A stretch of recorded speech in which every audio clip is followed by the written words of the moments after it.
Muy buenas noches. Desde la Asociación Forum, este espacio de cultura y ciencia, les damos a todos la bienvenida.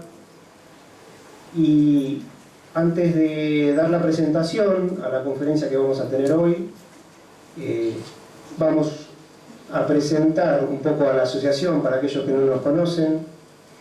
La Asociación Forum se creó por un grupo de profesionales en junio del 2007 y nos dedicamos a ofrecer conferencias mensuales, ya desde aquel tiempo, una conferencia por mes, y a brindar cursos para jóvenes todos los viernes del año.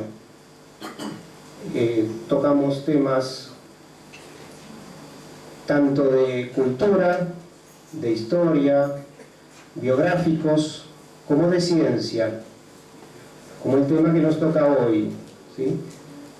La máquina de Dios. El padre Carlos Baliña ya nos ha acompañado otros años, en el 2008, con una conferencia sobre el Big Bang, otra sobre el evolucionismo,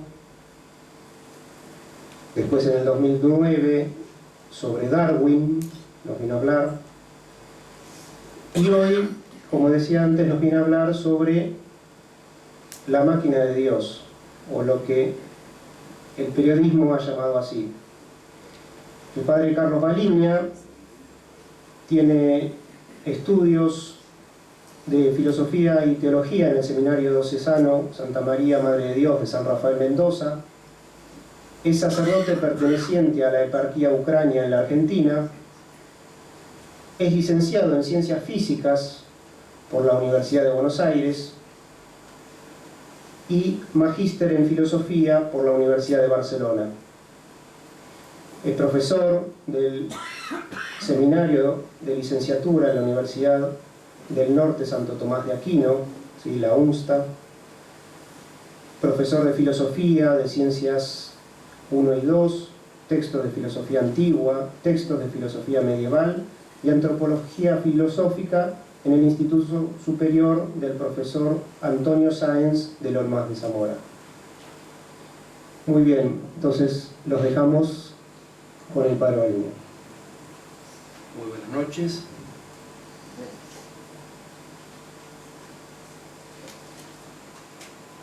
Ya otras veces di conferencias sobre temas científicos en este ámbito. Lo que yo quiero es, en cierto modo, atajarme, porque el tema de hoy es bastante complejo.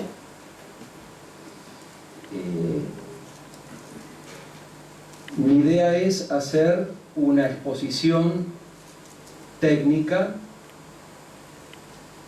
en el límite inferior de lo técnicamente verdadero, que coincida con el límite superior de la comprensión de una persona normal.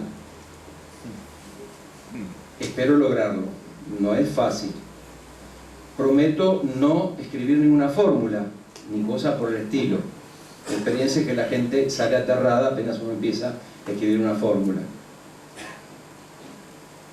Y luego de esa parte central de física pura y dura, mi intención es echar una mirada filosófica y teológica a lo que está implicado en esta cuestión.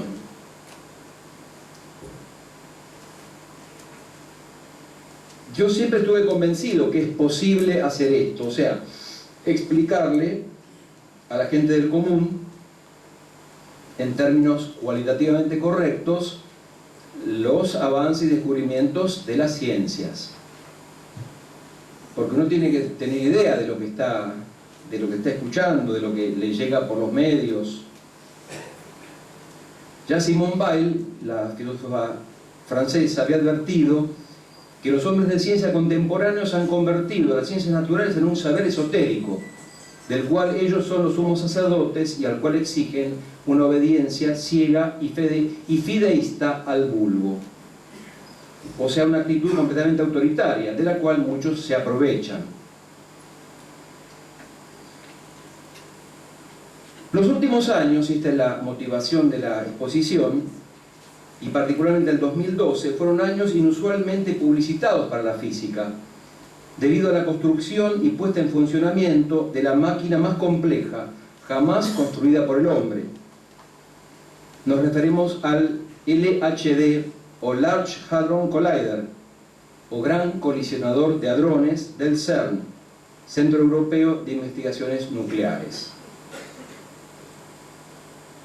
El objetivo de este engendro, verdaderamente colosal, un anillo de 27 kilómetros de circunferencia, un acelerador de partículas, que vamos a tratar de describir hacia el final de la exposición, es realizar un experimento crucial en física pura, más precisamente en física de partículas. Se trata de comprobar la existencia o no de un constitutivo básico de la materia a nivel subatómico, el llamado bosón de Higgs. La motivación del trabajo que estoy llevando a cabo es intentar hacer llegar al LEGO algún conocimiento acerca de este tema, dado el tratamiento sensacionalista con que fue sometido y la cantidad de sonceras que se dijeron acerca de esto. Por eso, decididos a tomar el toro por las astas y tratar de cumplir con el propósito más arriba señalado, vamos a tratar de exponer en forma lo más simple posible esta problemática. Voy a contar 2 o 3 chistes a lo largo de la conferencia para hacerlo un poco más pasable. El primero es este. Una persona común y corriente, esto ocurrió, se acercó a Einstein y le pidió que le explicara la teoría de la relatividad. Einstein accedió y se le presentó de un modo muy simplificado. Finalizada la exposición, el físico preguntó a esta persona si había entendido. Como la respuesta fue negativa, procedió a hacerlo una y otra vez, descendiendo cada vez más de nivel. Por fin, en un momento dado, el hombre le dijo a Einstein que ahora sí entendía, y este le respondió: pues bien, lamentablemente, esa no es la teoría de la relatividad. Esperemos que este no sea el caso. Para colmo de males, el tema se ha visto desfigurado de un modo grotesco y patético por el nombre sensacionalista con que se ha presentado al bosón de Higgs. Nos referimos al apelativo de partícula divina, nombre que nimbó de una aureola mística a toda esta cuestión, convirtiéndola para algunos en una lucha entre la fe y la ciencia, entre los derechos de Dios y la soberbia titánica del hombre, deseoso de imitarlo y destronarlo. No somos tan ingenuos como para negar que esa actitud existe, que está ampliamente extendida, especialmente en el ámbito científico, como consecuencia de algunas características constitutivas de la ciencia moderna. Pero la cuestión es mucho más sutil que eso, y el experimento en sí mismo no tiene nada que ver con un intento de imitar a Dios o reproducir el momento creador del Big Bang. Llegará el momento en que mostremos cómo este nombre, partícula divina, es en realidad un chiste del primer vulgarizador del tema, el gran físico de partículas y premio Nobel Leon Lederman, muy conocido en el gremio por su sentido del humor. De más está decir que el sentido del humor de los físicos es a veces bastante dudoso. Vamos a intentar ahora delinear el itinerario que seguiremos en la exposición. Puesto que el bosón de Higgs es lo que se denomina técnicamente una partícula elemental, deberemos realizar un arduo camino histórico y teórico para mostrar cómo fue progresando en el tiempo el conocimiento que el hombre posee en la actualidad acerca de los constituyentes últimos de la materia. Creemos que esta aproximación histórica y genética, digamos, es fundamental para comprender cuáles fueron los interrogantes que se fueron presentando y cuáles las respuestas sucesivas a los mismos. Pero no nos quedaremos solamente en eso. La intención de esta exposición es ir más allá de una mera descripción técnica y divulgativa de los hechos y teorías e intentar por lo menos esbozar una comprensión filosófica de los mismos y en definitiva de la estructura ontológica del cosmos material e inclusive realizar una crítica a posturas y orientaciones de la física actual realmente necesitada de una visión filosófica superior. Así que lo que viene ahora sería del electrón al bosón de Higgs. Desde siempre el hombre, contemplando la naturaleza, ha observado su diversidad y pluralidad. A nuestros ojos se presenta inmediatamente el espectáculo de una multitud de sustancias: piedras, plantas, animales, seres humanos, estrellas, etcétera, etcétera. Y desde siempre ha surgido en el pensamiento la noción de unidad, o sea, la posibilidad de reducir, de conducir esa pluralidad a algún tipo de unidad.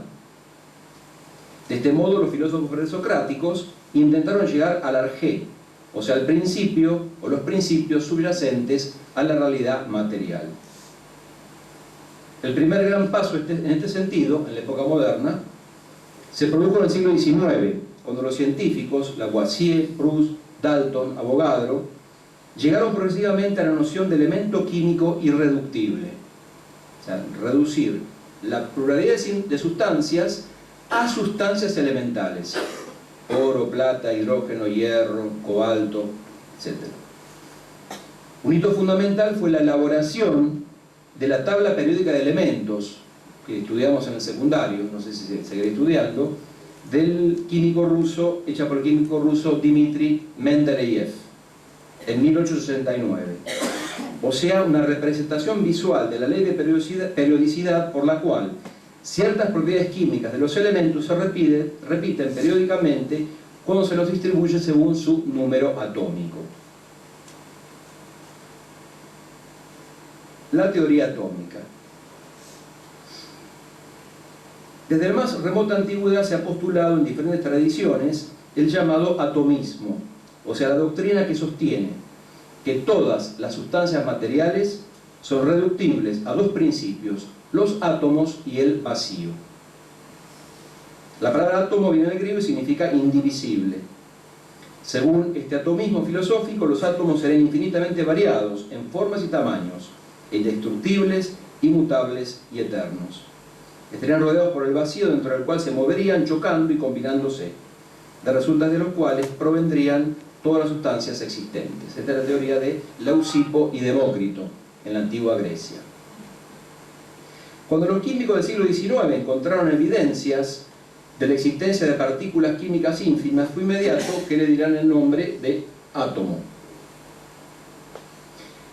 Por el momento nos limitamos a señalar, de un punto de vista filosófico, que el atomismo implica una concepción reduccionista, mecanicista y materialista, pues en definitiva lo único que existirían serían los átomos, debido a que las sustancias no serían otra cosa que simples agregaciones de átomos.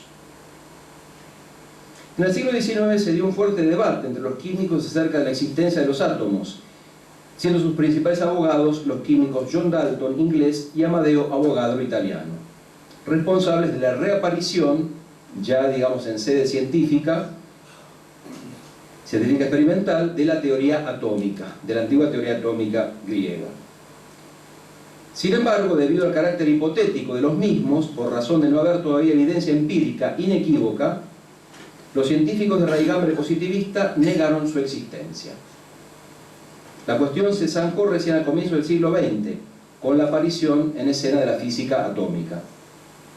De acuerdo con esta teoría, un elemento químico es una sustancia química pura consistente en un solo tipo de átomos. Un mineral de oro está formado solo por átomos de oro, hierro, etcétera, etcétera. Y comienza el descubrimiento de las partículas subatómicas, porque lo que rápidamente se descubrió es que el átomo no era tan átomo, no era tan indivisible. El primer hito en el camino del descubrimiento de las partículas subatómicas fue la postulación de la existencia de una partícula cargada eléctricamente, cuyo movimiento explicaría el flujo eléctrico, por parte del físico irlandés George Johnstone Stoney en 1891. Él mismo lo bautizó electrón. El descubrimiento empírico del electrón se debe a Joseph John Thomson, J.J. Thomson, en 1897 en Cambridge. Experimentando con rayos catódicos, como los del televisor, en un tubo de Crookes, un tubo en el cual se hace vacío y se ponen dos electrodos y se pasa corriente eléctrica, Thomson descubrió que estos podían ser deflectados por campos eléctricos y magnéticos, y concluyó que dichos rayos deben estar compuestos por partículas eléctricas negativas de muy baja masa, a los cuales él llamó corpúsculos, pero se impuso el nombre de Stoney, de electrón.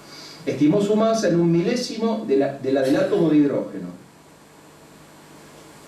Thomson supuso que sus corpúsculos provenían de los átomos de gas residual en el tubo y que por tanto deben ser parte constitutiva de los átomos, los cuales entonces dejaron de ser átomos, o sea, indivisibles. En consecuencia, en 1904 propuso el primer modelo atómico, conocido como modelo del pastel de pasas. Dado que el átomo es neutro y el electrón es negativo, supuso que el átomo consistía en una esfera maciza de carga positiva en la que se hallaban incrustados los electrones de carga negativa, como las pasas en un budín. En el año 1906 se le adjudicó el Premio Nobel de Física. Prácticamente en simultáneo con las investigaciones de Thomson, en 1896 el físico francés Henri Becquerel realizó un descubrimiento trascendente: la radioactividad. Un cristal de pechblenda, mineral que contiene uranio. Lo colocaba sobre una placa fotográfica cubierta con papel negro previa exposición al sol. La placa quedaba velada con la silueta del material. Becquerel suponía que era por influjo de radiación que había quedado absorbida del sol. Un día nublado, por casualidad, esto es algo que en general los científicos no les gusta destacar, que muchos descubrimientos fueron por casualidad, unos cuantos. Un día nublado dejó por casualidad el dispositivo en su laboratorio, en un cajón, a oscuras, y encontró que la placa estaba igualmente velada, concluyendo que las sales de uranio irradiaban por sí solas una luminiscencia desconocida. Había descubierto la radioactividad. Recibió por este descubrimiento en 1903 el Premio Nobel junto con sus alumnos Pierre y Marie Curie, el matrimonio Curie. El gran paso adelante fue dado por el físico neozelandés Ernest Rutherford, considerado el más grande experimentalista desde Faraday. En 1899 determinó que el fenómeno de radiación descubierta por Becquerel consistía en la emisión de dos tipos de radiación, alfa y beta, así lo llamó él. Paul Billiard, en 1900, identificó otro tipo de radiación y Rutherford la llamó gamma. Entonces tenemos, la radiación es básicamente emisión de tres tipos de radiaciones, alfa, beta y gamma. Actualmente se sabe que los rayos alfa son núcleos de helio, o sea, 2 protones y 2 neutrones. Acá me estoy adelantando. Eso es lo que descubrió Rutherford. Los rayos beta son electrones y los rayos gamma son radiación electromagnética de altísima frecuencia.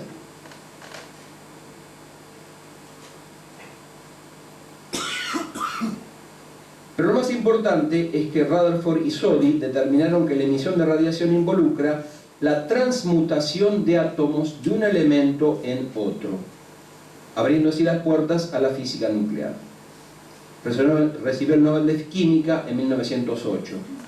Rutherford está muy enojado e indignado porque era un físico puro. Cuando le dieron el Nobel por la química no hacía más que despotricar. Después decía, no existe otra ciencia que la física, era famoso por eso. Bueno, irónicamente, el Premio Nobel de Química le dieron.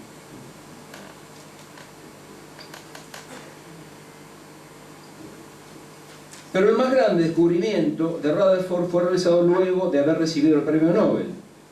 Se trata del memorable experimento de la lámina de oro, que llevó al descubrimiento del núcleo atómico. En 1909, Geiger y Marsden, colaboradores de Rutherford en Manchester, realizaron bajo su dirección un experimento para estudiar la estructura del átomo.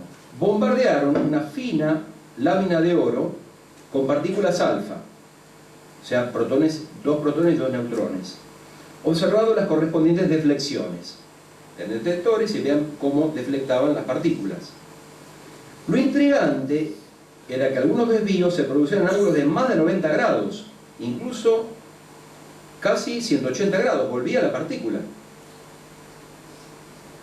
En consecuencia, Rutherford postuló en 1911 que en el centro del átomo debe haber un núcleo duro, contra el cual chocaban las partículas alfa, que debía contener casi toda la masa y toda la carga positiva del átomo, porque las alfas son positivas. Tiene que haber algo muy duro que hiciera rebotar y volver para atrás a la partícula alfa, duro y masivo, y de carga positiva. Se había descubierto el núcleo atómico. Este modelo fue conocido como modelo planetario del átomo y desplazó al de budín de Pasa de Thomson. Según esta teoría, el átomo, que es lo que se ha visto en el colegio, el átomo consistiría en un núcleo positivo que concentraría la mayor parte de su masa, rodeado por electrones negativos orbitando en torno de él, y cuyo radio orbital de los electrones determinaría el tamaño del átomo. Sin embargo, el modelo de Rutherford debía enfrentar una objeción mayor. De acuerdo con las leyes de la física clásica, los electrones al moverse en torno del núcleo deberían irradiar ondas electromagnéticas y en consecuencia perder energía y caer dentro del núcleo.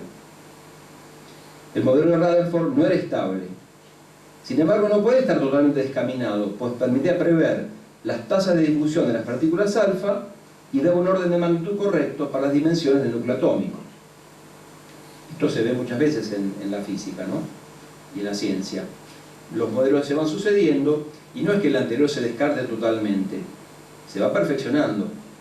Se va perfeccionando y van incorporando cosas. En consecuencia, este es el momento para hacer entrar en escena una de las mayores revoluciones científicas de la historia de la ciencia, o sea, la aparición de la mecánica cuántica. A comienzos del siglo XX, el físico alemán Max Planck, que es el fundador de la física cuántica, para resolver un atolladero en el cual se encontraba el electromagnetismo clásico, conocido como catástrofe del ultravioleta, postuló que la energía de la luz es emitida o absorbida por los átomos en cantidades discretas, a las cuales bautizó como cuanta, plural del latín quantum, o en castellano, cuantos. O sea, que la energía no se absorbe ni emite en cantidades infinitamente pequeñas, sino que en cantidades mínimas, y menos que eso no se puede. Y eso se lo llamó cuanto. Por este descubrimiento recibió el Premio Nobel de Física en 1918. Albert Einstein utilizó esta noción para explicar el efecto fotoeléctrico y bautizó al cuanto de luz como fotón o partícula lumínica. A lo largo de la exposición veremos cómo el tremendo cambio de paradigma que la mecánica cuántica implicó. En el año 1913, un discípulo de Rutherford, el físico danés Niels Bohr, del cual hablaremos repetidas veces, incorporó la nueva física cuántica en su percepción del átomo. Él propuso una depuración del átomo de Rutherford. En su modelo, el de Bohr, los electrones solo podían orbitar el núcleo en ciertas órbitas particulares, de momento angular y energía fijos, con un radio proporcional a su energía. En este modelo, un electrón no podía caer en el núcleo, pues no podía perder energía de un modo continuo. En lugar de ello, solo podía realizar saltos cuánticos, emitiendo o absorbiendo radiación de una frecuencia proporcional al cambio de energía. Uno tiene un electrón en un átomo. Bueno, si recibe energía, salta a un nivel energético superior, pero siempre en números enteros de cuantos. Si emite radiación, cae en su energía a una órbita inferior. En consecuencia, la absorción y emisión de luz deberá realizarse de acuerdo con un espectro discreto. Bueno, acá hay que dar una pequeña explicación. Cuando se excitan átomos, estos emiten radiación, de acuerdo con un espectro en el cual aparecen líneas de absorción y emisión, con una distribución característica para cada elemento. Es como la huella digital de cada elemento. Yo pongo incandescente un elemento, emite luz, y hay líneas determinadas, propias de cada elemento químico. El análisis espectroscópico de la intensidad, posición y ancho de estas líneas permite conocer la composición de una sustancia. De ese modo se conoce la composición de las estrellas. Se toma la luz, se la analiza y se sabe los elementos de lo que está hecho la estrella. Bueno, otra aclaración importante es la siguiente. Hablé del espectro de radiación electromagnética. Bueno, la radiación electromagnética va desde los rayos gamma de altísima frecuencia hasta las ondas de radio largas. Los rayos gamma tienen longitud de onda del tamaño del núcleo atómico. Las ondas largas de 100, 200 o 1 kilómetro. En el medio está la franjita que nosotros vemos, el espectro de luz visible, que está entre 4.000 y 8.000 angstroms, o sea, de 10 milésimas de milímetro. Nosotros vemos una ranura de todo el espectro. Más a la derecha del espectro, por así decir, está los ultravioletas, que tienen menos longitud de onda, hasta los rayos gamma. A la izquierda, la radiación infrarroja, UHF, ondas cortas, ondas largas, etc. Todo es radiación electromagnética, o sea, oscilaciones del campo electromagnético. Pero el modelo de Bohr era solo una aproximación y tenía limitaciones. Solo podía predecir las líneas espectrales del hidrógeno, ya era mucho. Pero no podía hacerlo con átomos de muchos electrones. Inclusive con los progresos de la espectroscopía se encontraron líneas del hidrógeno que el modelo no podía explicar. Pero ya era un logro, un modelo que permitiese predecir cosas, que vamos a ver que es algún fenómeno que se repite. Dos hitos importantes llevaron a perfeccionar la noción de núcleo atómico, con el descubrimiento en 1913 por Frederick Soddy de los llamados isótopos, o sea, elementos con las mismas propiedades químicas, pero de diferente peso atómico. Y el descubrimiento, por parte de Rutherford, de la primera de las partículas nucleares, el protón. Ya ven por qué era considerado el más grande experimentalista de Faraday. Está en casi todas estas cosas, Rutherford. Bombardeando nitrógeno gaseoso con partículas alfa, Rutherford logró desintegrar artificialmente los núcleos de nitrógeno y llegó a la conclusión de que los núcleos de hidrógeno eran partículas individuales, constituyentes básicas de los núcleos atómicos. Había descubierto el protón, partícula subatómica de carga positiva, igual en magnitud a la del electrón, pero de masa 1836 veces mayor. Yo creo que es importante, bueno, si hasta ahora no han unido despavoridos, es importante mostrar cómo se va haciendo el descubrimiento, o sea, no dar una noción puramente teórica, sino mostrar prácticamente y concretamente cómo es que se va descubriendo todo esto. Y las preguntas que se suscitan y las respuestas, que a su vez suscitan otras preguntas, en una sucesión indefinida. En el año 1925 se realiza un descubrimiento de gran trascendencia, sobre todo por lo que viene después. Los físicos holandeses, Samuel Woodsmith y George Uhlenbeck, plantearon que el efecto Zeeman, que es la división de líneas del espectro por acción en un campo magnético muy fuerte, si uno obtiene el análisis espectral, pone un campo magnético muy fuerte y las líneas se duplican, se abren. Esto podría explicarse si el electrón tuviese un momento angular intrínseco, como se da por ejemplo en la rotación de una esfera en torno a su eje.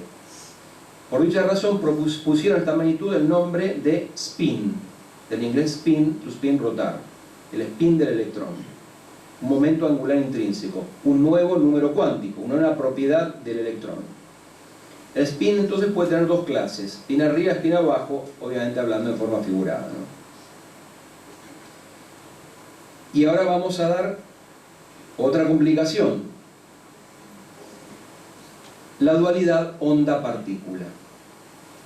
La idea de que la luz es un fenómeno que puede explicarse alternativamente por medio de un modelo corpuscular y por medio de otro ondulatorio data del siglo XVII, cuando Newton y Huygens propusieron sus modelos alternativos. Newton corpuscular, Huygens ondulatorio.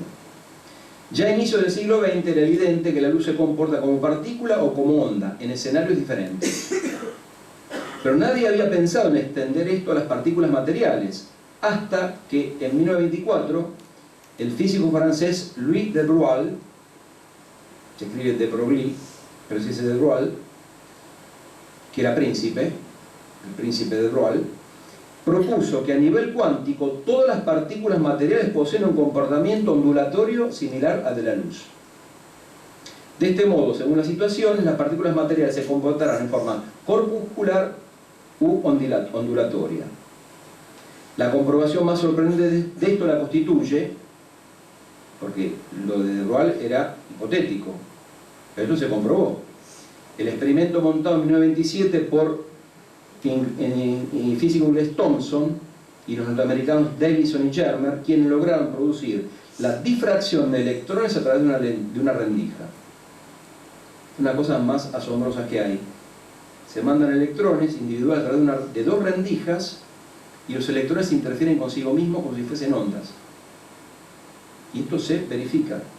Se puede realizar el experimento y se nota que el electrón, que fue devuelto como partícula, también se comporta como una onda. La idea de Broglie fascinó a un físico austríaco, Erwin Schrödinger, quien en 1926 postuló que el comportamiento de los electrones en un átomo podía describirse mejor desde un punto de vista ondulatorio, más que desde el corpuscular. O sea, en vez de pensar los electrones como pelotitas que giran en torno del núcleo, o como planetas en torno del Sol, Schrödinger las pensó como ondas en torno al núcleo. En consecuencia, ideó la ecuación fundamental de la mecánica cuántica, que lleva su nombre, la ecuación de Schrödinger. Esta ecuación describe al electrón como una función de onda en lugar de una partícula, y describe elegantemente muchas de las propiedades que el modelo de Bohr era incapaz de hacer.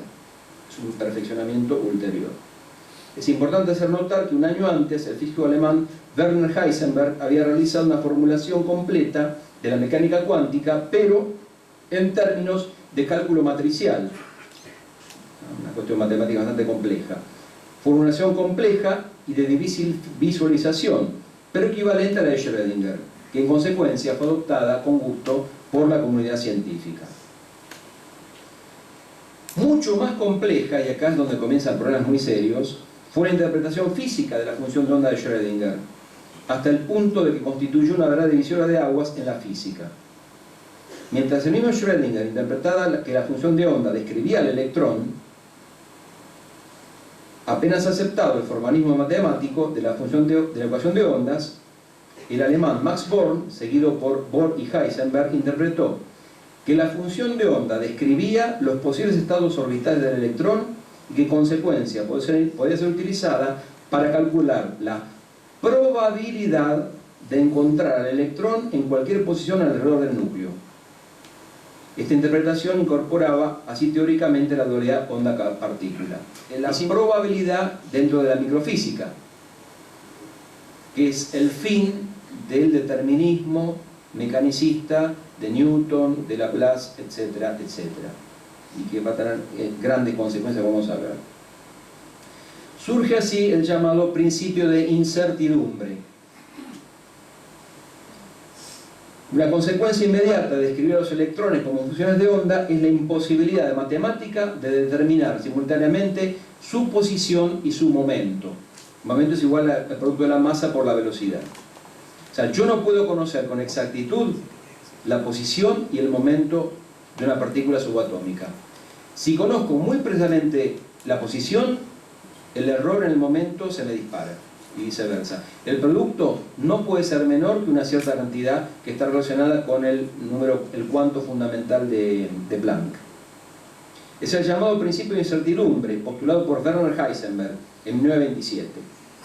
De este modo, no es correcto pensar en órbitas claramente determinadas en el átomo, sino que el electrón, si bien puede estar potencialmente en cualquier parte, solo puede encontrarse en ciertas regiones con probabilidades exactamente calculadas por medio de la ecuación de onda de Schrödinger. Es lo que se conoce como orbitales atómicos. Y acá hay una gran paradoja. La ecuación de Schrödinger permite calcular exactamente las probabilidades. Exactamente las probabilidades. Me va a decir que hay un 20% que esté aquí, 40% que esté allá, y yo voy y mido, hago 100 veces el experimento, 20 fue acá, 40, tal cual dijo exactamente la ecuación. Pero probabilidades.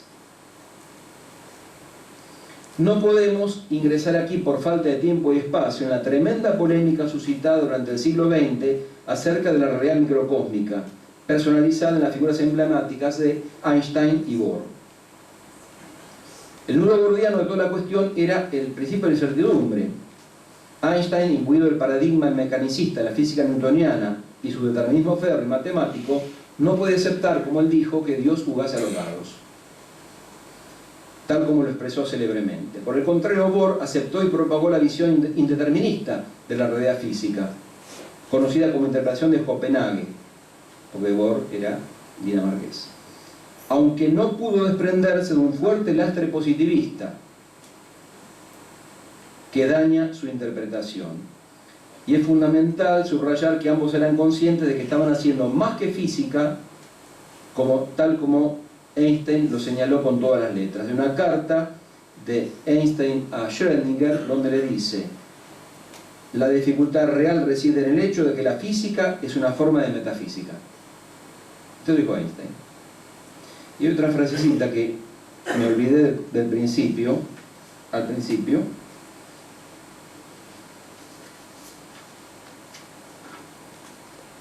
Einstein dice esto: el único objetivo de lo que llamamos ciencia es el determinar lo que es. El único calificativo que se me ocurre para subrayar mi confianza en la naturaleza racional de la realidad es como algo accesible a la razón humana, es el de religioso. Cuando este sentimiento está ausente, la ciencia no tarda en degenerar en un mero empirismo despojado de toda inspiración. Esto lo dijo Einstein. Pero ninguno de los dos tenía toda la razón. Debemos decir que las pruebas experimentales le han dado la razón a Bohr y no a Einstein, como vamos a ver. Bueno, ya tenemos el electrón, tenemos el protón, y hacia 1920, nuevamente Rutherford postuló teóricamente la existencia de partículas de carga neutra en el núcleo atómico, aunque inicialmente pensó que podía tratarse de un electrón orbitando un protón. O sea, neutro, bueno, protón y electrón misma carga, se neutralizan, está dentro del núcleo. Pero en 1930 se descubrió una extraña radiación muy penetrante y el físico inglés James Chadwick, 1932, determinó que era una partícula neutra de masa muy similar a la del protón. Había descubierto el neutrón. Por tanto, el modelo atómico pasó entonces a consistir en un núcleo de carga positiva formado por protones y neutrones, los cuales dan cuenta de la mayor parte de la masa del átomo, y una nube de electrones orbitando, una nube de probabilidad, orbitando en torno del mismo. Y van apareciendo otros entes. Vamos a presentar ahora la antimateria. En 1928 el físico inglés Paul Dirac, gran físico teórico inglés, perfeccionó la ecuación de Schrödinger, incorporando la teoría de la relatividad de Einstein, o sea, teniendo en cuenta las consecuencias físicas de electrones moviéndose alrededor del átomo en velocidades cercanas a la de la luz. Lo notable es que la ecuación de Dirac, que es un perfeccionamiento de la de Schrödinger, contemplaba la posibilidad teórica de electrones de carga positiva. O sea, la solución puede dar más o menos. Y entonces, ¿qué dijo Dirac? Bueno, deben existir electrones positivos. Entonces, postuló en 1931 la existencia de estos electrones positivos, que él llamó antielectrones. De la misma masa que el electrón, pero de carga negativa, al contacto con un electrón produciría la transformación de ambas en fotones. En 1932, un año después, el físico norteamericano Carl Anderson, experimentando con rayos cósmicos son partículas de alta energía procedentes del exterior del sistema solar, que recorren el universo, incluso desde fuera de nuestra galaxia. Experimentando con rayos cósmicos en un campo magnético, realizó la comprobación empírica de la existencia de lo que él llamó positrón, o sea, el antielectrón de Dirac. Se había descubierto la antimateria, o sea, materia de la misma masa, pero de carga inversa. ¿Dónde hay antimateria a nuestro alcance? En una banana.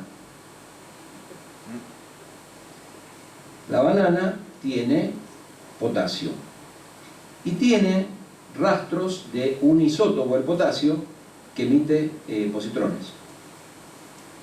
Así que en una banana hay antimateria, cantidades ínfimas. O si no, en un tomógrafo de positrones, pero una banana es más barato de comprar que un tomógrafo. Y esta es una buena oportunidad para hacer la siguiente observación, que ya vamos observando. Aunque en buena parte de los descubrimientos el momento experimental antecede al teórico, en otros sucede a la inversa. Un desarrollo teórico prevé posibilidades que después se comprueban. Y es como un ida y vuelta entre el momento teórico y el momento experimental. No puedo hablar ahora ni siquiera de una idea de por qué es que si hay antimateria no la vemos frecuentemente, salvo que vayamos abajo de un plátano. Plátano para los españoles. Es una cosa extrañísima, hay una simetría en el universo por el cual hay solamente rastros de antimateria. Lo contrario haría inviable el universo, porque la materia en contacto con la antimateria se transforma en luz. Completamente. Un fenómeno que mal llaman los físicos creación y aniquilación de partículas vía la antimateria. No se crea ni se destruye nada. Es un cambio sustancial, a la manera de Aristóteles. Entonces, bueno, tenemos el átomo constituido por protones, neutrones y electrones. El sueño de la simplificación de lo físico llegaba a su culminación. Era posible reducir todas las sustancias materiales a 3 partículas elementales: electrón, protón, neutrón. Sin embargo, el sueño no tardó en convertirse en pesadilla, porque se empezó a encontrar un torrente de partículas elementales, en número creciente con el correr del tiempo. Voy a simplemente presentar o hablar un poquito más extensamente de uno muy importante. Investigando el fenómeno de reactividad nuclear, los físicos estudiaron detenidamente la emisión de radiación beta, o sea, electrones por núcleo atómico. O sea, el núcleo emite electrones. Ustedes dirán, pero como no estaban afuera, ¿de dónde provendrían estos electrones? Ya que el núcleo está formado por protones y neutrones. Experimentos refinados mostraron que los electrones provienen de la desintegración de neutrones en protones y electrones. Un neutrón se desintegra en protones y electrones. Pero también se descubrió que la reacción violaba el principio de conservación de la energía. Se mide la masa del núcleo inicial, núcleo final, energía y masa, y se encontró que había una diferencia. Se estaba perdiendo energía. Entonces el físico alemán Wolfgang Pauli hizo una atrevida sugerencia. Un pequeño objeto neutro se estaba llevando la energía. O sea, la cuenta no dada dijo, bueno, acá hay algo que se lleva la energía. Había postulado teóricamente la existencia del neutrino, así bautizado por el físico italiano Enrico Fermi. Pero hubo que esperar hasta la década del 50 para detectarlo experimentalmente, dado lo huidizo que es. El neutrino es neutro, posee una masa insignificante y casi no interactúa con la materia. Un neutrino puede atravesar un año luz de plomo sin desviarse. Un año luz de plomo, o sea, 9 billones de kilómetros de plomo sin desviarse. En este momento nos están atravesando millones de neutrinos. Si hubiese un detector conveniente acá, esto se verificaría. Una partícula fantasmal. No se sabe si tiene o no tiene masa. Se desplaza a velocidad casi la de la luz. Y atraviesa todo. O casi todo, como vamos a ver. Con la cuestión que se fueron encontrando partículas, se encontraron los mesones, experimentando con los rayos cósmicos en la parte superior de la atmósfera, y se encontró una partícula intermedia entre el protón y el electrón llamado mesón, mesos en el medio. Llegó un momento de complicar un poco las cosas, porque venían muy simples, ¿no es cierto? Vamos a completar, porque todo se va complicando mucho, pero muy mucho.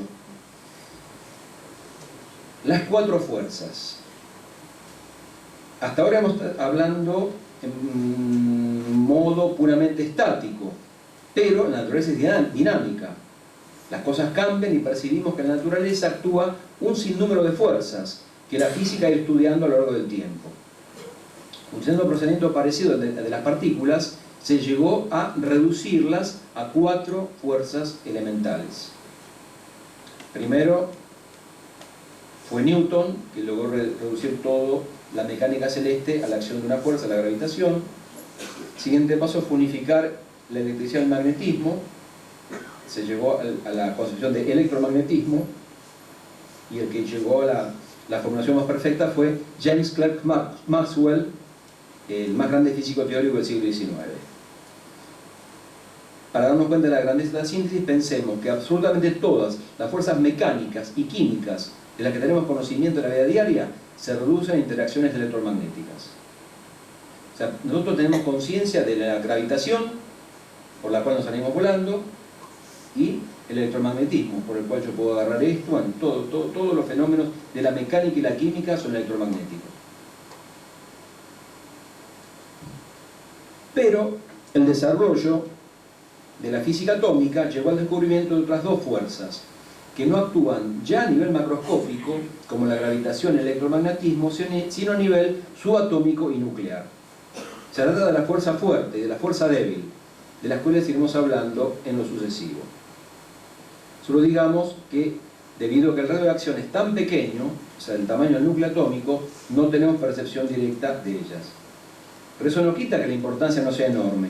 Pensemos que sin la fuerza fuerte, los protones y los neutrones no se unirían para formar núcleos, dado que los neutrones son neutros y la fuerza electromagnética no nos uniría a los protones. La electromagnética une partículas con carga, el neutrón no tiene carga. ¿Qué une al protón y al neutrón en el núcleo? La fuerza fuerte. Entonces, sin fuerza fuerte no habría núcleos, no habría átomos, y sin átomos no tenemos nosotros. Así que es importante. Hasta aquí los medios de detección eran más o menos simples, se llevan adelante en laboratorios más o menos grandes, pero a partir de la década del 40 se introduce una mejora, que es la creación de los aceleradores de partículas. Y el LHC, la máquina de Dios, es un superacelerador de partículas. ¿Cómo funciona un acelerador? En términos muy simples. Es algo así como un microscopio sofisticado. Los microscopios ópticos comunes reciben la imagen del objeto observado, iluminándolo con luz visible.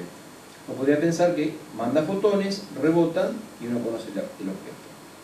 Para objetos más pequeños se utilizan electrones, microscopio electrónico. O sea, se lo ilumina con electrones que poseen menor longitud de onda que la luz visible. Y entonces puedo observar cosas más pequeñas. Es decir, que la longitud de onda de la entidad que usamos para bombardear es lo que determina el tamaño de lo que se quiere estudiar. A su vez sabemos que a medida que la longitud de onda disminuye, la energía aumenta. Por tanto, para investigar objetos muy pequeños hace falta bombardearlos con partículas a gran energía y a investigar los resultados del impacto. He aquí un acelerador de partículas. Es mandar un chorro de partículas contra una cosa y ver qué sale. La unidad fundamental para medir la potencia de un acelerador de partículas es el electron volt. O sea, la energía que un electrón recibe al ser acelerado es una diferencia potencial de 1 voltio. Además es fundamental la cantidad de partículas que uno envía. Las partículas aceleradas deben ser estables, o sea, tener una vida media larga. Ya vimos que las partículas pueden desintegrarse. Bueno, el tiempo de desintegración se llama vida media de una partícula. Tiene que tener vida media larga, pues el proceso de aceleración lleva tiempo, mucho tiempo. Y deben tener carga eléctrica, porque lo que las acelera es el campo electromagnético. O sea, yo no puedo tener un acelerador con neutrones, que tiene carga neutra.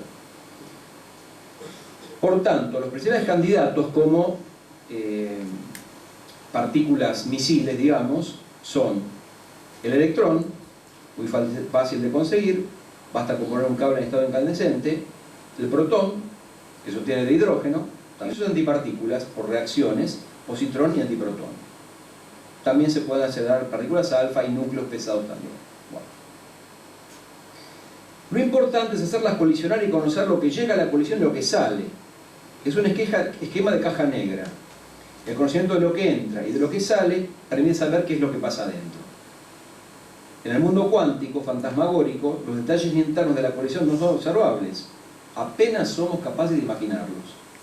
Lo que se tiene es un modelo de las fuerzas que actúan y de la estructura de los objetos que chocan.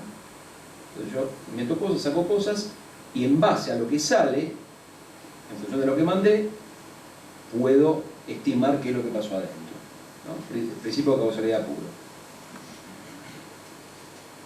Bueno, hubo, a partir del primer acelerador que fue hecho por Cockcroft y Walton en 1930 en Inglaterra, hubo toda una carrera de fabricación de aceleradores de partículas. Comento algunos hitos. Bueno, hay dos tipos de aceleradores: lineales, que aceleran las partículas en un tubo largo, incluso de kilómetros, o circulares, ciclotrones, que se aceleran por medio de un campo magnético. Como una partícula cargada se mueve circularmente en un campo magnético, entonces entro a acelerarlos, que giren, cada vez con más velocidad, y eso es lo que voy a hacer chocar. Para que tengan idea, en 1949 el ciclotrón de Berkeley tenía 4 metros y tenía una energía de 100 mega electronvolts. Mega, 1.000.000. El Bevatron de 1954 aceleraba protones a 6,2 giga electronvolts. Ahora por la computación ustedes saben lo que es giga, miles de millones. El supersincrociclotrón de protones del CERN de 1980, 480 giga electronvolts. El Tevatron del Fermilab, protones a 980, con un diámetro de 6,3 kilómetros. Y el LHC, la máquina de Dios, acelera protones a 7 teraelectronvolts. Un tera es 1000 gigas, como sabemos por la computadora, y tiene un radio de 27 kilómetros. Bueno, la cuestión es que se encontraron cientos de partículas. Entonces ya el sueño de unificación había volado en 1000 pedazos. Tanto que Pauli dijo que si él hubiese sabido esto, se hubiese dedicado a la botánica. Era clasificar plantas prácticamente, la física. Hasta que dos físicos tuvieron una idea genial, parecida a la de Mendeleev. En 1961, tratando de clasificar este zoológico de partículas, Murray Gell-Mann y George Zweig propusieron el modelo de quarks, o camino óctuple. La idea era simple. Encontraron que podían organizarse todas las partículas conocidas como hadrones. Los hadrones son, ya empezaron las palabras raras, pero no tengo más remedio. Hadrón, del griego hadros, grueso, denso, es una partícula elemental especialmente sensible a la fuerza fuerte. Son de dos clases: mesones y bariones, protones y neutrones. Bueno. Organizaron los hadrones en grupos de 8, de acuerdo a las propiedades. Esto generó tablas parecidas a las de Mendeleev. Y así como la tabla del químico ruso dio una pista para el descubrimiento de la estructura interna del átomo, lo mismo hizo el camino óctuple con respecto a la estructura interna de los hadrones. De este modo, en 1964 Gell-Mann y Zweig independientemente propusieron una explicación muy simple. Todos los hadrones son combinaciones de 3 estructuras matemáticas más simples, a los cuales Gell-Mann llamó quarks. Es una persona muy leída, le gustaba la literatura a Gell-Mann, y esto proviene de un libro de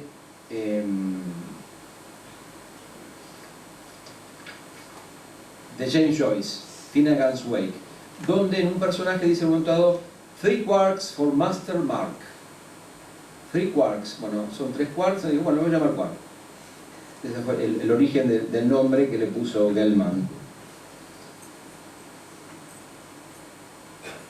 Lo notable es que Gell-Mann sostuvo que sus quarks eran simples herramientas de cálculo. No se animó a decir que tenían entidad verdadera. La razón de la resistencia era clara: los quarks, si existiesen, deberían tener cargas eléctricas fraccionarias de 1/3 y 2/3 de la carga del electrón, que es la carga mínima conocida. Nunca se había detectado nada con 1/3 de la carga del electrón, ni menos con 2/3. Zweig, hay que decir la verdad, decía que él pensaba que eran reales, y él los llamó haces, pero quedó el nombre del quark. La teoría recibió una espectacular confirmación cuando permitió predecir las propiedades de omega menos, una partícula hasta entonces inobservada, que fue detectada en 1964 en Brookhaven, un acelerador, comprobando si sus propiedades eran las que el modelo de quarks predecía. La primera pista de que la cosa podía venir por ahí. Vamos a explicar un poquito el modelo, por lo menos en su formación original. Según él, todos los hadrones conocidos son resultado de la combinación de 3 tipos de quarks: up, down y strange, U, D y S. Por supuesto hay 3 antiquarks, U-, D- y S-. El quark U tiene una carga de 2/3 de la magnitud de la carga del electrón. El D menos 1/3, lo mismo que el S. Los antiquarks igual, pero cargas negativas opuestas. De este modo, el protón está formado por 3 quarks, U-D, up, down, de cargas 2/3 más 2/3 menos 1/3, hacen la cuenta, da 1. Se equilibran las cargas, da carga 1 como tiene el protón. El neutrón es UDD, up, down, down. 2/3 menos 1/3 menos 1/3, 0, la carga del neutrón. O sea que, un jueguito muy lindo que permite predecir todas las propiedades de cientos de partículas. Los mesones, las partículas tan raras, están formadas por una combinación de 2 quarks en vez de 3. Un quark y un antiquark. Entonces el pión positivo, el mesón pi, es U-D-. Y así, bueno, siguiendo.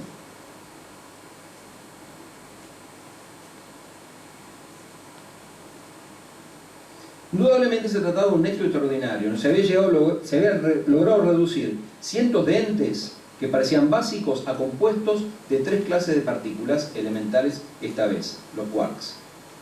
Pero para que la teoría pasase al dominio de lo real, era fundamental detectarlos. Se inició así una verdadera cacería en los principales laboratorios cerebrales del mundo para detectar un quark. Misteriosamente nunca pudo encontrarse un quark aislado. Vamos a ver que esto tiene una explicación y dio entonces origen a un nuevo adelanto. El experimento que encontró los quarks es una especie de refinamiento conceptual a escala subnuclear del experimento de Rutherford, el de la lámina de oro. Se llevó a cabo en el acelerador lineal de Stanford, SLAC, y se bombardearon protones en un blanco de hidrógeno con electrones de altísima energía. O sea, protones bombardeados por electrones de una energía enorme. Eran 15 gigaelectronvolts. A la luz del microscopio, entre comillas, el protón mostraba una estructura interna bien definida, con núcleos duros que se movían rápidamente dentro de él. Eran los quarks. O sea, por las deflexiones, parecido a lo de Rutherford, se encontró que había cosas duras dentro del protón. O sea, que el protón no era una cosa elemental, sino que había algo adentro, muy duro, que deflectaba brutalmente los electrones.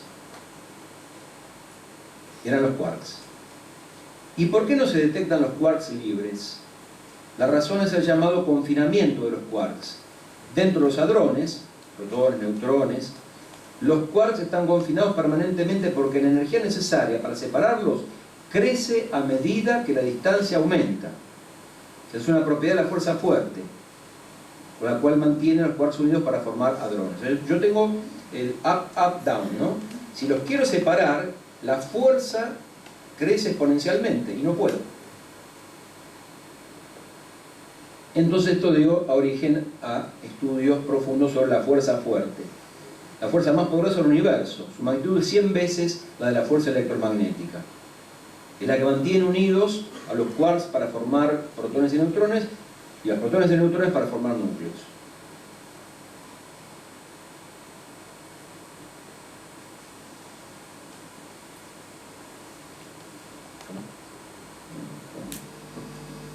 Muy mal.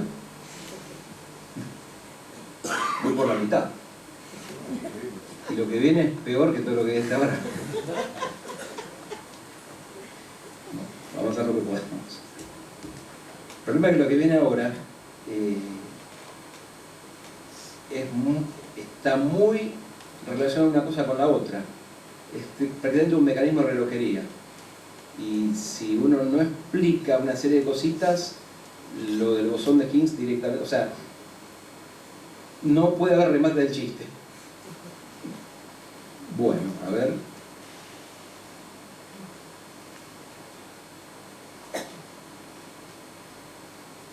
Una complicación nueva es que en la década del 40 la mecánica cuántica se refinó un poco más, porque ya no se cuantificaron solamente las energías de las partículas materiales, sino que se cuantificó el mismo campo electromagnético.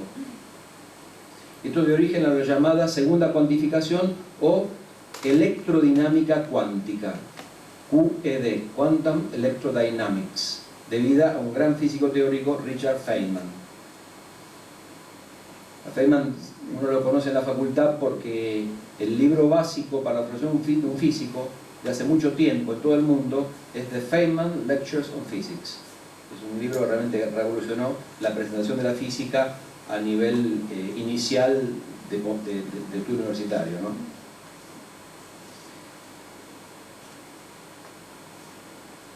Según esto, la interacción electromagnética entre dos partículas elementales se produce vía el intercambio de partículas virtuales mediadoras de la interacción. En el caso del electromagnetismo, la partícula mediadora es nuestro conocido fotón o cuanto de luz. O sea, la idea es la siguiente: vienen dos electrones, van a rebotar, tienen la misma carga negativa. ¿Por qué rebotan? Porque interactúan con una partícula mediadora, un fotón, que es el responsable de la desviación de las trayectorias. O sea, las partículas interactúan vía la emisión de partículas virtuales. Y la partícula mediadora se llama bosón de Gauge, técnicamente. Es el bosón mediador de la fuerza.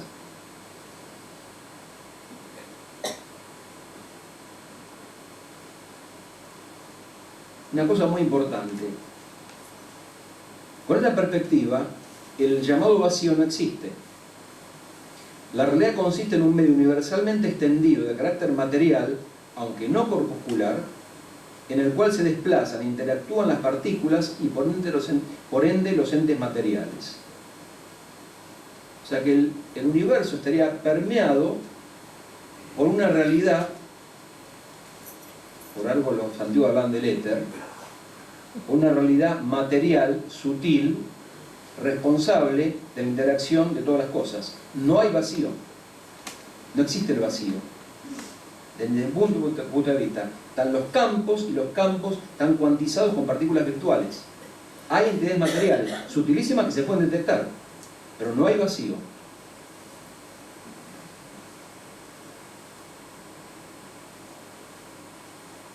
¿Por qué es importante? Porque se presenta, por falta de conocimiento filosófico, los físicos presentan todo esto como un triunfo del atomismo de Demócrito, y nada más alejado de la realidad. Entonces no tiene nada que ver con el vacío en el cual se mueven los átomos de Demócrito, todo lo contrario. Bueno, si aplicamos esto a la fuerza fuerte, debe haber una fuerza mediadora de la fuerza fuerte. Le pusieron el nombre gluón, de glue, pegamento en inglés. Entonces, ¿cómo interactúan dos quarks? Por emisión de gluones, que sería la partícula mediadora, el vehículo de la fuerza fuerte dentro de los hadrones, de las partículas.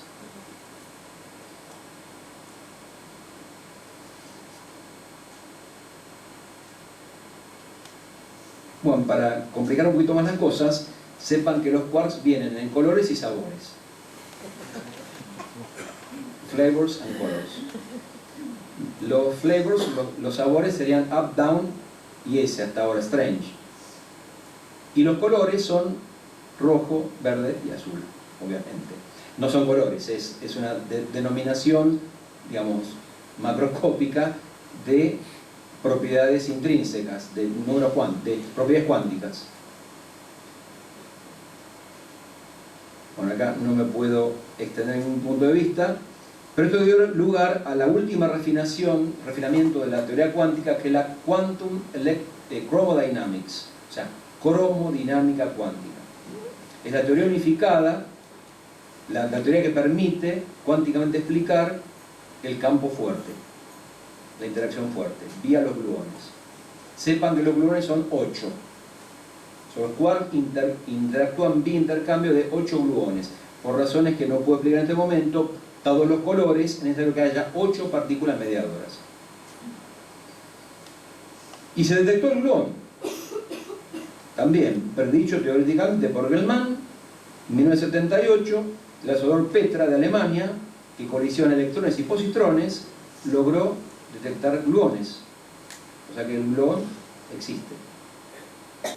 Ha hablado de la exposición, se llaman los leptones. ¿Qué son los leptones? del griego leptón, que significa pequeño, delgado. Son partículas elementales que no interactúan con la fuerza fuerte, pero sí con las otras fuerzas. El primer leptón descubierto es el electrón. O sea, los físicos han encontrado palabras para englobar familias de partículas elementales.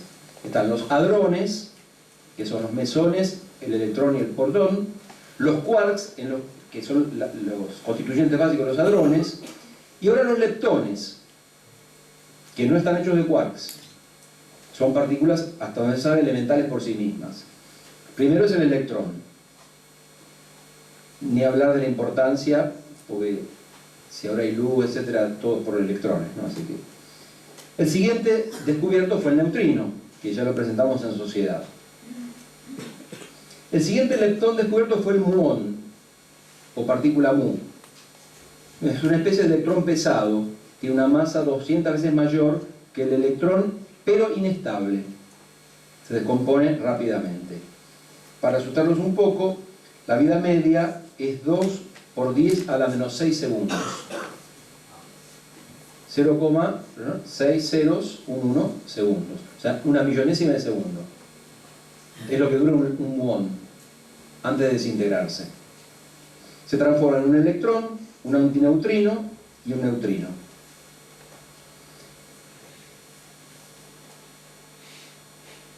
Se lo descubrieron en experimentos con los rayos cósmicos. Y tiene asociado un neutrino muónico. O sea que los electrones vienen electrón, neutrino, o neutrino electrónico, muón, neutrino muónico, y tau, partícula tau, neutrino tauónico. Estas son las 3 generaciones de leptones. Porque me parece una cosa interesante. Se empezaron a encontrar generaciones. Electrón, neutrino, muón, neutrino muónico, tauón, o partícula tau, neutrino tauónico. El neutrino tauónico, el tauón tiene una masa de 3000 veces la del electrón. Para asustarlos más, su vida media es de 2 por 10 a la menos 13 segundos. Y el neutrino tauónico es la anteúltima partícula elemental descubierta, ante el bosón de Higgs, en el año 2000 en el Fermilab, en Illinois, Estados Unidos. Estos 6 partículas, leptones, tienen sus antipartículas asociadas. Electrón, antielectrón, neutrino, antineutrino, son 12 en total. Esa es la familia de los leptones. Y así como hay segunda y tercera generación de leptones, electrón, muón, tauón y sus neutrinos, aparecieron la segunda y tercera generación de quarks. ¿Por qué? Porque aparecieron partículas que no eran reductibles a up, down y strange, a UDS.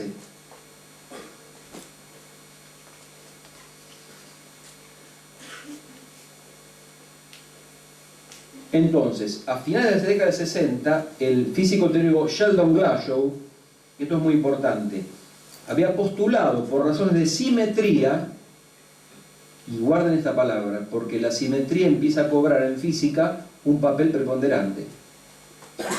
Por adelantarme un poco, empiezan a aparecerse cosas por razones de simetría y belleza. De repente la configuración pide tal cosa matemáticamente para equilibrar simétricamente la cosa y aparece. Entonces Glashow postuló por razones de simetría la existencia de un cuarto quark para compensar la existencia de una segunda generación de leptones. Postuló una segunda generación de quarks, el primero de los cuales era el quark strange y el segundo charm o encantado. Y de hecho en 1974, en la llamada revolución de noviembre, independientemente de dos equipos descubrieron la partícula J-Psi, o mesón encantado, el cual requería la existencia del quark C. Entonces tenemos U, D, S y C. Esta revolución de noviembre terminó, es por un juego de palabras por la reacción de octubre, ¿no? La revolución de noviembre de la física terminó de convencer a los físicos de la existencia de los quarks. ¿Por qué? Porque había predicho una partícula que no se tenía la menor idea. Entonces, cuarto quark, el quark encantado, Charm. Y la siguiente generación, la segunda pedía la tercera. Y entonces se descubrió, Leon Lederman en la enfermedad encontró la partícula Y con la propiedad de belleza. Por eso quiso llamar a ese quark Beauty, pero quedó el nombre Bottom. Entonces, primera generación, Up-Down de quarks. Segunda, Strain y Charm. Tercera, Bottom y Top. Ese fue el último quark encontrado en 1995. Se amplió el Fermilab para poder detectar el quark Top, que es el último detectado, fue en el año 1995.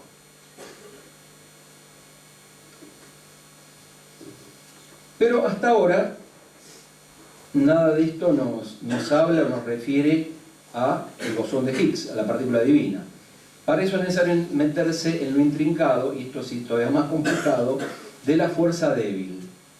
Una fuerza muy misteriosa que actúa a nivel subatómico, de la cual no tenemos comprobación directa, pero de la cual depende, por ejemplo, la radiactividad. No habría bombas atómicas sin fuerza débil, por ejemplo, y sin fuerza fuerte.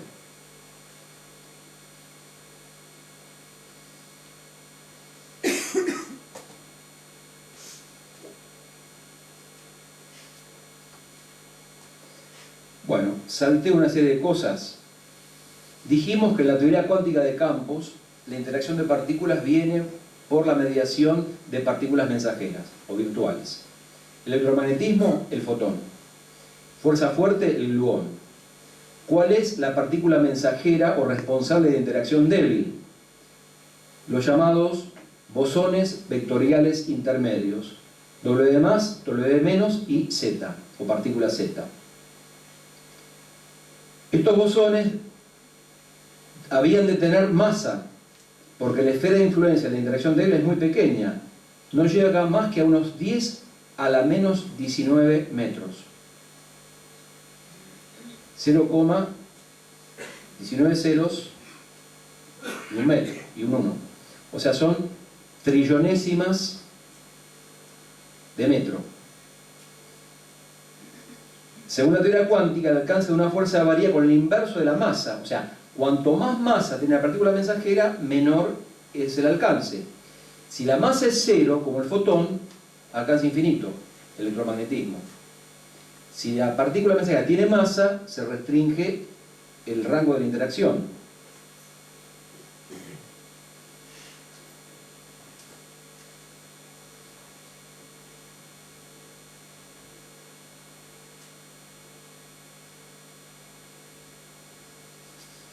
Bueno, acá tengo que dar un salto mortal porque voy a tratar de resumir esto. A ver, la idea es la siguiente. Maxwell logró en el siglo XIX unificar matemáticamente la fuerza magnética y la fuerza eléctrica. Entonces creó la teoría electromagnética. Se logró en el último tercio del siglo XX unificar la fuerza electromagnética y la débil. O sea, unificarla teóricamente, matemáticamente, encontrar ecuaciones comunes a la interacción electromagnética y la débil. Pero para eso era menester que hubiese un vehículo portador de la fuerza débil que fuese neutro. ¿Por qué? Porque el fotón es neutro.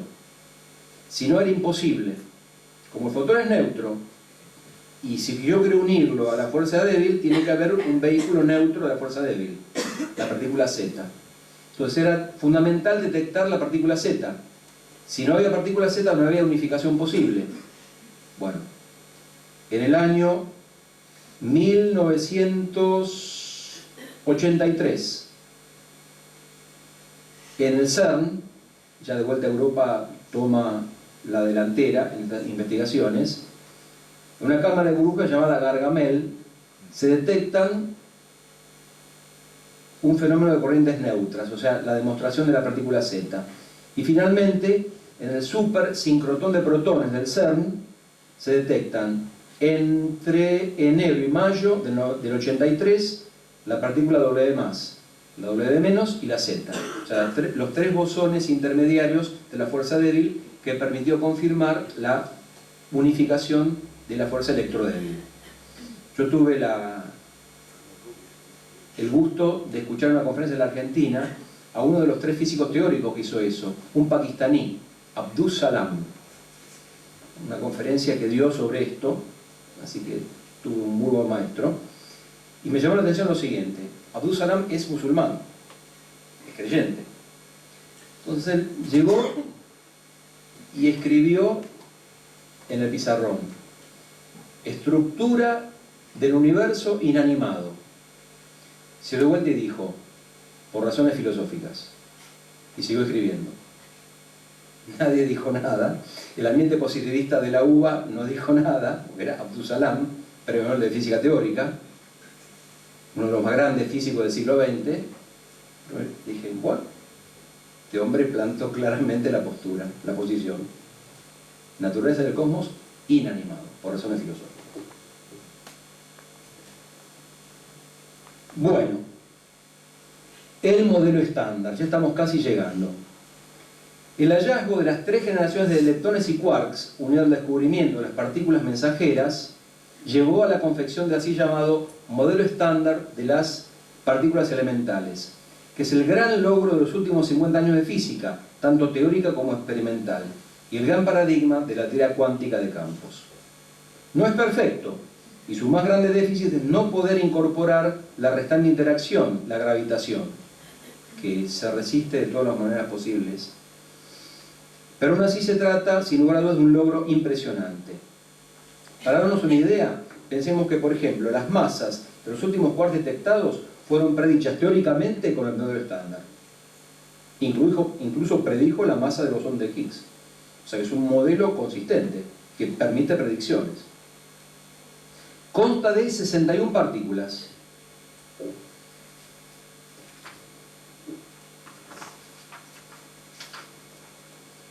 Si tuviese un proyector, es un dibujito con el modelo estándar. ¿Dónde está? ¿La cámara?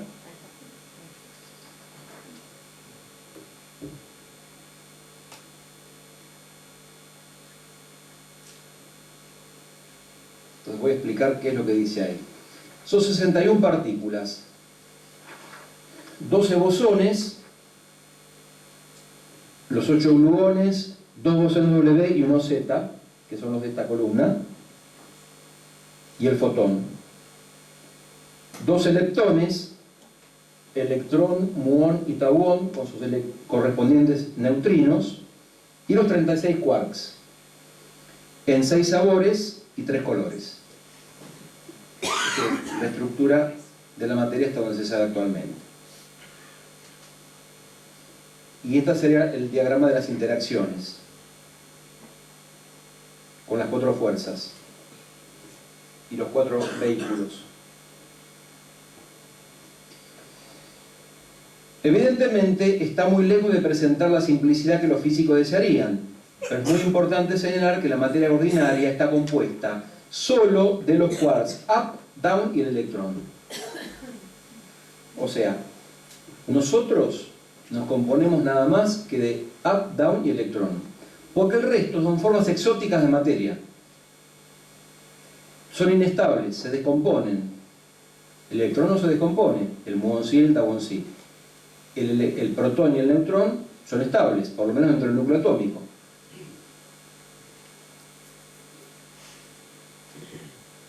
Por ejemplo, para asustarlos, la vida media, o sea, el tiempo que tarda en descomponerse el quark top, por eso se tardó tanto en hallarlo, es de 10 a la menos 25 segundos. O sea, un cuatrillón de segundo, un cuatrillonésimo de segundo.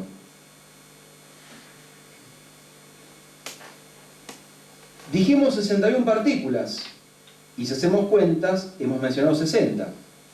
La que falta es la razón de ser de esta exposición, que es el bosón de Higgs, del cual vamos a hablar ahora y vamos a presentar en sociedad. El bosón de Higgs. Bueno, supuestamente todo esto permitiría un mínimo de comprensión de lo que viene ahora.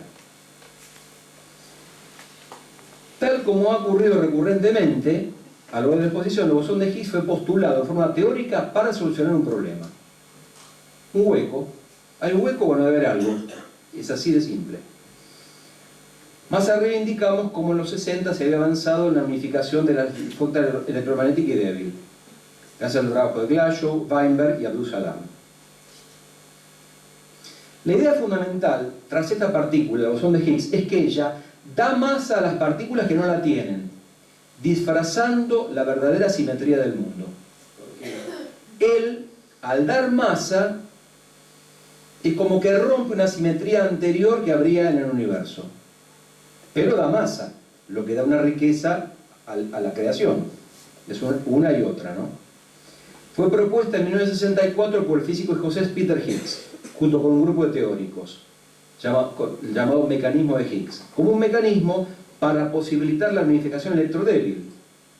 La pregunta era, ¿qué es lo que hace que el fotón, vehículo neutro de la interacción electromagnética, y la partícula Z, vehículo neutro de la fuerza débil, difieran en cuanto a la masa, si son los dos mediadores de fuerzas parecidas?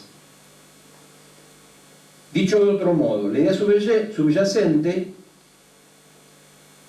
a la de toda interacción, esto es muy importante, es la de simetría.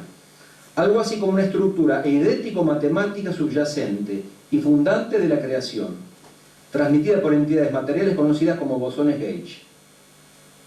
O sea que habría una simetría geométrica que suscita las cosas que pasan.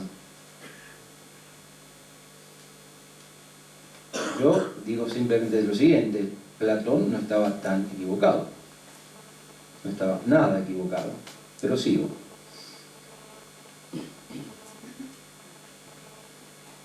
La simetría que gobierna la fuerza débil no se corresponde con las masas que poseen sus partículas mensajeras. Entonces, las partículas adquieren masa por su interacción con un campo extendido universalmente, llamado campo de Higgs. Dicho de otro modo, el Higgs oculta la simetría con su poder dador de masa. Esta es la idea original, pero más tarde los físicos se dan cuenta que esta idea se puede aplicar a todas las partículas, también los leptones y los quarks. Por ejemplo, ¿qué diferencia un electrón de un muón? Son exactamente iguales, nada más que el muón es 200 veces más pesado.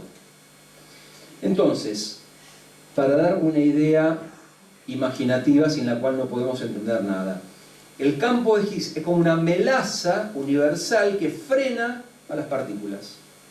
Es como un medio viscoso que frena a las partículas, porque en última instancia la masa es la resistencia a la aceleración. Entonces, excepto los fotones que atraviesan el campo de Higgs como nada, el resto se frena frente al campo de Higgs y adquiere masa.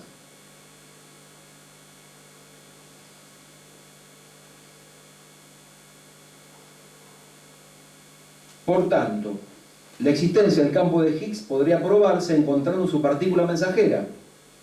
Esto automáticamente probaría la existencia del campo y, sobre todo, la verosimilitud del modelo estándar.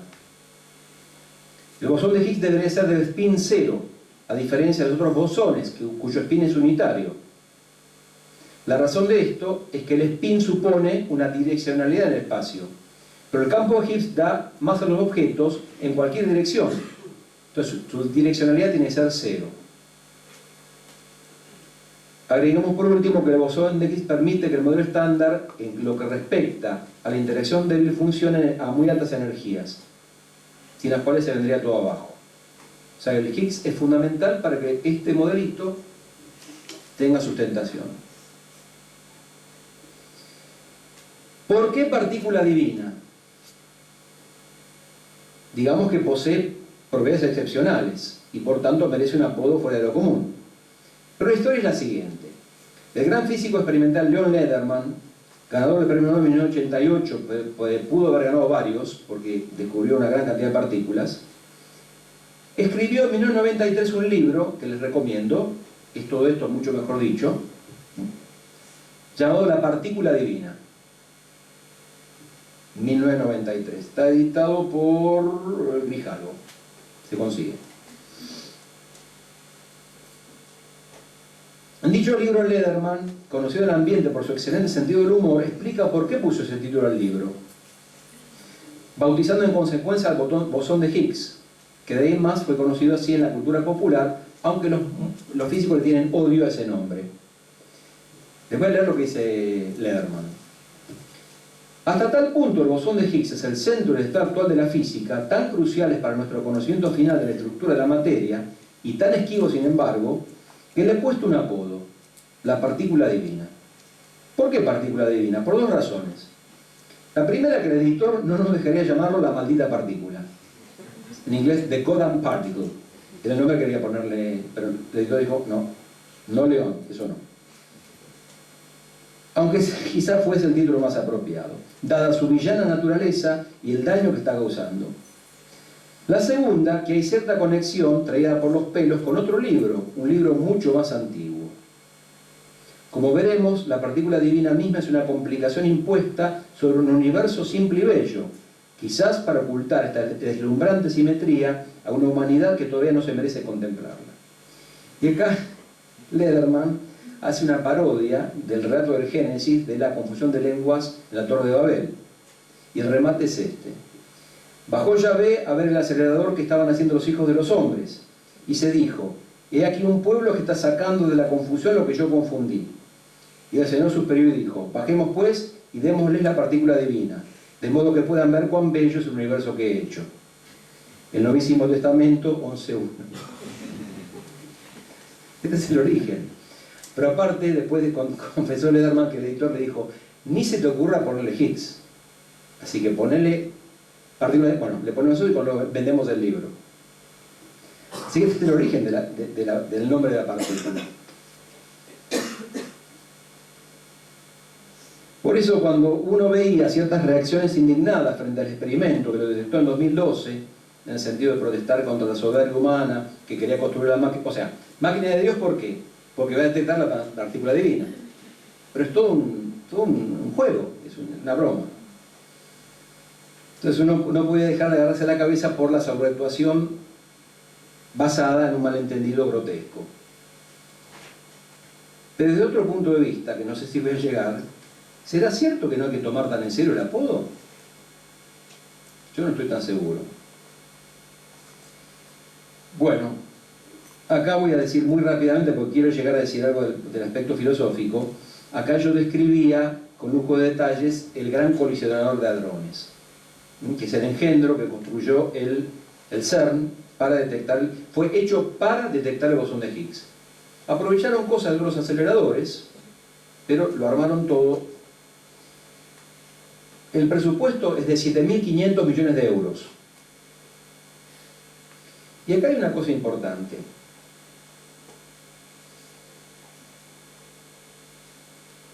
Uno puede decir, bueno, ¿para qué gastar esa cifra en un puro descubrimiento científico? Porque la verdad es que lo que mueve a los físicos a esto es un interés puramente teórico. ¿Por qué Europa paga semejante cantidad de plata para hacer esta investigación? ¿Saben por qué? Porque todo esto que yo he descrito, del electrón hasta ahora, todos esos descubrimientos, representan en este momento el 25% del PBI de las naciones del primer mundo. El 25%, un cuarto del PBI de las naciones del primer mundo, depende de la mecánica cuántica. Entonces es una cuestión de costo-beneficio. Es una apuesta al futuro. ¿Qué dijeron? Esto puede traer adelantos y beneficios económicos inmensos en el futuro. Entonces vamos a invertir 7.500 millones de euros. Esa es la realidad. Aunque sea un punto de vista puramente económico, esa es la realidad. Bueno, ya hablaba sobre los detectores, etcétera, etcétera. Pero vamos al punto central. El modo de detección del bosón de Higgs, para que tengan idea, es el mismo que se ha utilizado con otras partículas. Se aceleran dos haces de partículas, en este caso protones, a energías muy altas, casi la velocidad de la luz. Hay una diferencia, creo que de 3 metros por segundo con respecto a la velocidad de la luz. A tal velocidad se aceleran los protones. Unos en una dirección, otros en otra. Eso se hace chocar. Entonces se produce una destrucción. Entonces ahí chocan los protones, chocan los quarks, se desarman los quarks, salen los gluones, se rompe todo y se producen jets de partículas en toda dirección.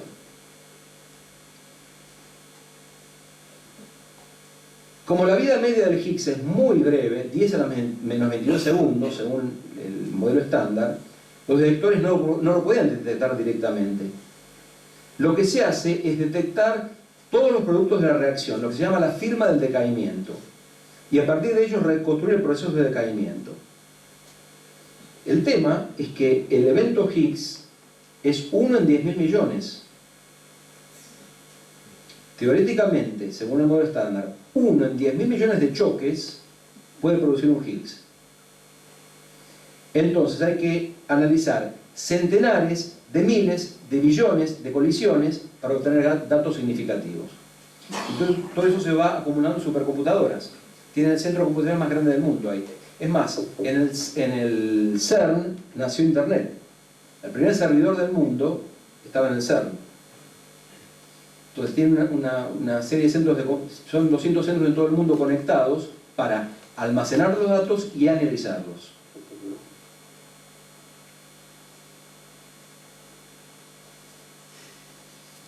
Bueno, la cuestión es que el acelerador entró en operativa en marzo del 2010, hacia el 2011 había una gran acumulación de datos y apuntaba en la dirección de una partícula, un bosón de alrededor de 125 gigaelectronvoltios.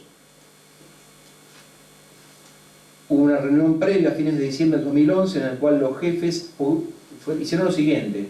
Son dos equipos distintos trabajando a ciegas para asegurarse la objetividad. Y se reunieron con el jefe del CERN, del LHC, para confrontar ciertos datos. Y de este modo, el 4 de julio de 2012, con motivo de haber invitado, eso fue un truquito, a Higgs y a los otros físicos teóricos a un seminario, se anunció formalmente que se había encontrado una nueva partícula, un bosón consistente con el hipotético bosón de Higgs, con una masa de 125 gigaelectronvolts, con una confiabilidad de 5 sigma, o sea, una probabilidad de error de 1 en 1.000.000. Pero el anuncio fue prudente, consistente con, nada más. Pero el 14 de marzo de este año, hace poco tiempo, el CERN confirmó, porque lo único que faltaba era si el spin era cero, o sea, si era escalar, si no tenía direccionalidad. Eso era decisivo. Se confirmó que el bosón es de spin cero, y atendiendo a sus interacciones con otras partículas conocidas, se afirmó que todo indica fuertemente que se trata del bosón de Higgs. Entonces, esta es la historia. Bueno, yo quisiera decir un par de cosas de un punto de vista filosófico. O sea, ahora voy a cambiar totalmente la formalidad. En primer lugar, puesto que hemos ingresado en el corazón mismo de la materia, es menester realizar una observación de la mayor importancia. Si uno lee los grandes físicos que han llevado adelante toda esta verdadera epopeya del pensamiento, se percibe un particular y gravísimo error de apreciación, que es de índole filosófica.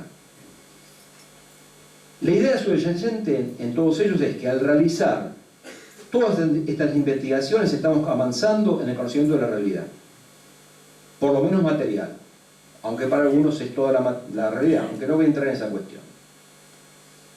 El concepto está implícito en el título de un libro de divulgación que escribió Murray Gell-Mann, el que descubrió los quarks, que se llama El quark y el jaguar. Y ahí dice que las cosas no son más que aglomeraciones de quarks. Literalmente el jaguar es un manojo de quarks y electrones. O sea, el modelo de Demócrito redivivo. Y esta es una cosmovisión presente en todos los físicos modernos, que se puede llamar reduccionismo analiticista. Y esto es filosófico, esto ya no es física, es una postura filosófica. Pretende que las leyes de un orden inferior, al cual se reduce un orden superior materialmente, permitan explicar perfectamente el orden superior. Y la realidad es exactamente al revés. Cuando incursionamos en el orden superior, las leyes del orden inferior no alcanzan, sino que es necesario recurrir a leyes nuevas propias del orden superior. Y así, los átomos no se explican solo por los electrones y los quarks, las moléculas no se explican solo por los átomos, los cristales no se explican solo por las moléculas, y los seres vivos no se explican solo por las células.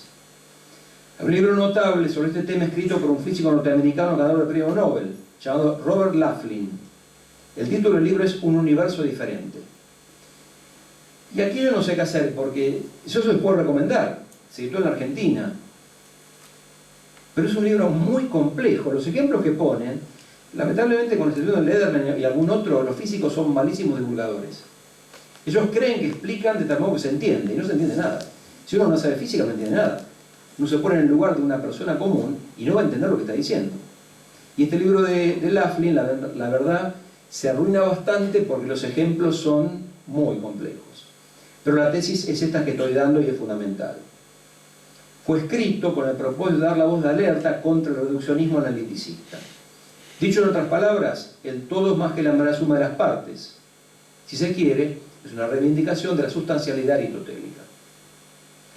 Podemos sintetizar esto de forma literaria, aunque no por ello menos sapiencial, en la frase que Gandalf le dice a Frodo en el segundo libro del Señor de los Anillos.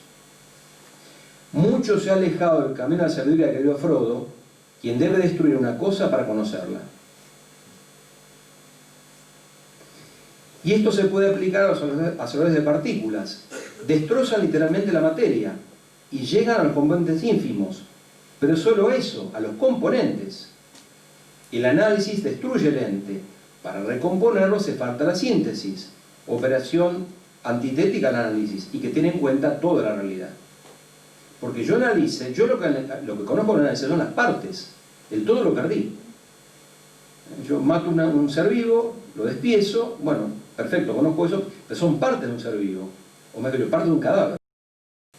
El ser vivo lo perdí.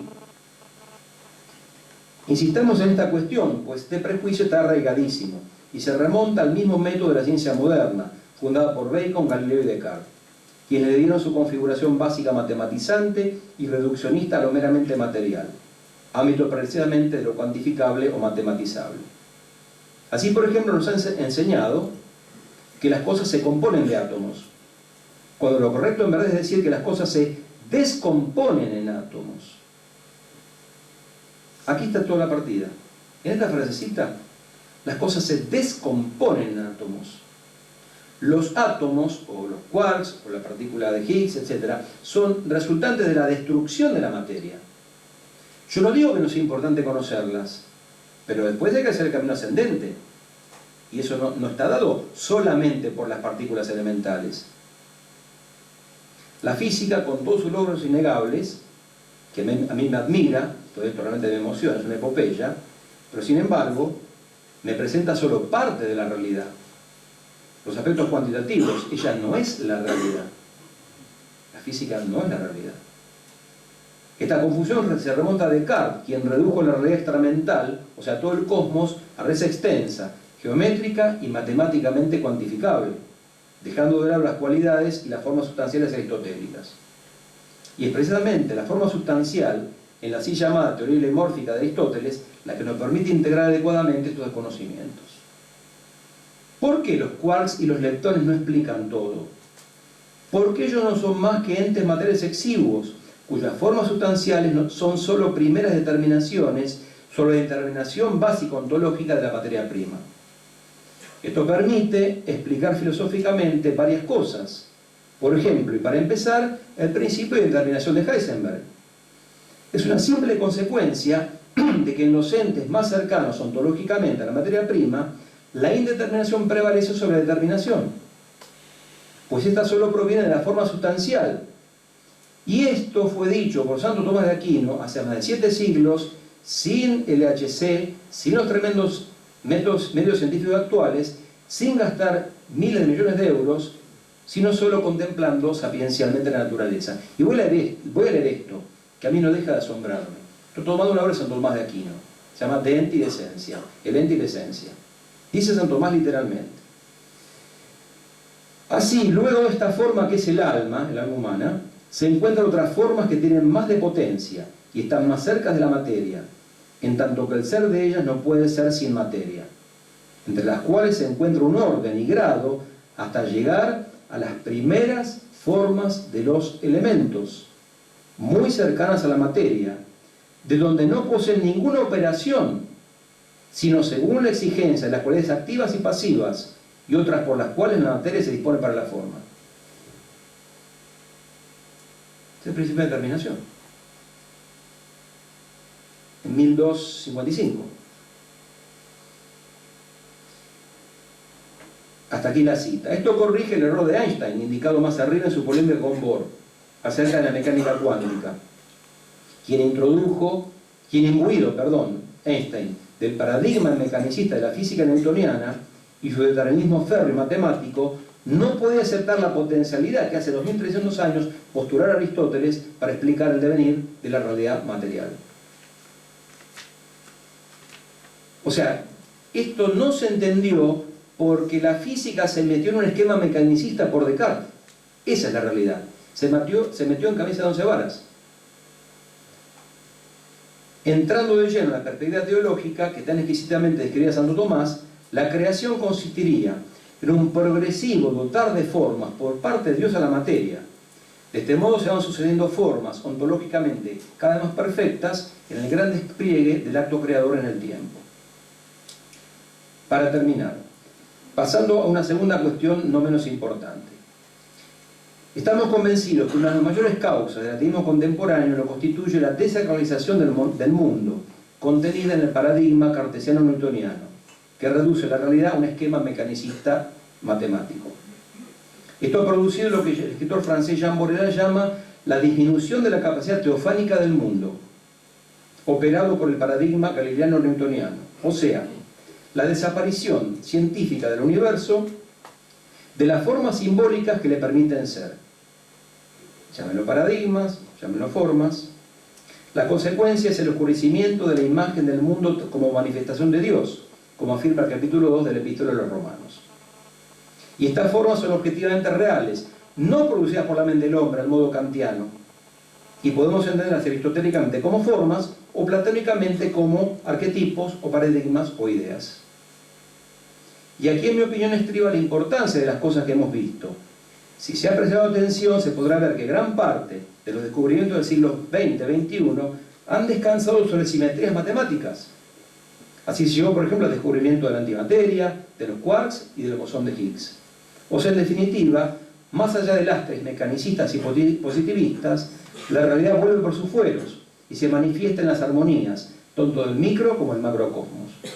O sea que el universo de formas simbólicas, enterrado por la cosmovisión newtoniana, puede emerger nuevamente y hacerse visible al hombre contemporáneo. Pero esta no es tarea fácil. Para terminar, para analizar el reditus platónico, vuelvo al nombre que dio origen a todo este revuelo: partícula divina. Dijimos que en última instancia se trataba de una chanza de ese gran bromista que es Leon Lederman. Pero si uno lee su libro, la referencia a lo divino y sobrenatural, tan ligera como se quiera, no queda solo en el título del libro, a cada rato aparece. En esta línea no deja de ser sugestiva la frecuencia con que la palabra Dios y la terminología asociada a él y a lo religioso vuelve una y otra vez en la literatura de divulgación científica. No solo en lo microscópico, sino también en lo referente a los últimos descubrimientos de la astronomía y la cosmología en lo referente al Big Bang. Me parece que es una manifestación inconsciente en muchos casos, aunque a veces con apariencia humorística, pero que en realidad esconde una percepción profunda de que se está ingresando en ámbitos que superan lo humano y lo finito.